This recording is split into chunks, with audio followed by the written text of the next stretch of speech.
आराम इंसान को अंदर से खोखला कर देती है।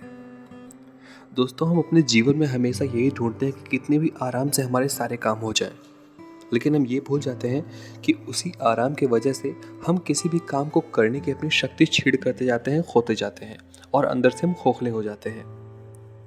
इसी पर आधारित है हमारी आज की कहानी। तो चलिए पहले कहानी शुरू करते हैं और फिर बाद में समझते हैं कि इस कहानी से हमको सीख क्या मिलती है।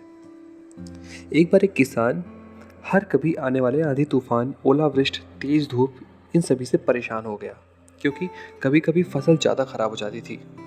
इसलिए वो परेशान होकर ईश्वर से शिकायत करने लगा।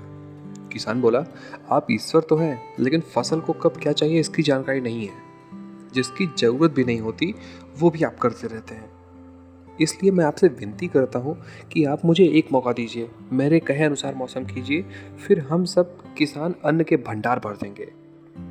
ईश्वर मुस्कुराए और बोले, ठीक है, आज से तुम्हारे अनुसार मौसम रखूंगा। किसान खुश हो गया। किसान ने अगली फसल गेहूं की बुआई। उसे जब चाहा तब धूप मिली, उसे जब चाहा उसे पानी मिला। पानी की तो उसे बिल्कुल भी कमी होने ही नहीं थी। आंधी, बाढ़ और तेज तूफान तो उसने आने ही नहीं दिया। समय बीतते हुए फसल बढ़ी। किसान भी बहुत खुश हुआ कि इस बार शानदार फसल दिख रही है। किसान ने मन ही मन सोचा कि ईश्वर को पता चलेगा कि अच्छी फसल के लिए क्या क्या जरूरी है। फालतू में ही किसान को परेशान करते रहते हैं। किसान फसल काटने के लिए खेत पहुंचा। गेहूं के पौधों की बालियों को हाथ लगाया तो उसके पैरों तले जमीन खिसक गई। उसने देखा कि किसी भी पौधे में बालियों का एक भी दाना नहीं था। किसान दुखी होकर के बोला, हे ईश्वर, ऐसा क्यों हुआ? क्योंकि मैंने तो सब कुछ सही किया और सही समय पर किया। इस पर ईश्वर बोले, हे प्रिय किसान, ऐसा तो हो रहा ही था, क्योंकि तुमने इन पौधों को बिल्कुल भी संघर्ष नहीं करने दिया।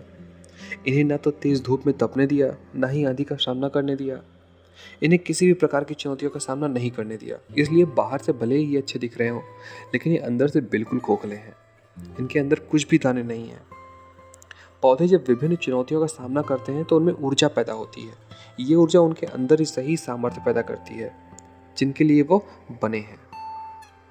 तो दोस्तों, इस कहानी से हमको सीख क्या मिलती है? ठीक इसी प्रकार जब तक इंसान संघर्ष से नहीं गुजरता, वो आदमी खोखला रह जाता है। जीवन की चुनौतियां ही उसकी उन्नति के नए रास्ते खोलती हैं और आदमी को मजबूत और प्रतिभाशाली बनाती हैं। इसके लिए आपके भी जीवन में मुसीबतें या चुनौतियां आए तो घबराइएगा मत, क्योंकि ये आपको बिखेरने के लिए नहीं, निखारने के लिए आई हैं। तो दोस्तों, यहाँ पे ख़त्म होती है हमारी आज की कहानी। आशा करता हूँ कि आज की कहानी आपको बहुत ही अच्छी लगी होगी। अगर कहानी अच्छी लगे तो इस कहानी को अपने दोस्तों के साथ ज़रूर शेयर करें। मिलते हैं अगली वीडियो में एक नई कहानी के साथ। तब तक के लिए अपना ख्याल रखिए। धन्यवाद।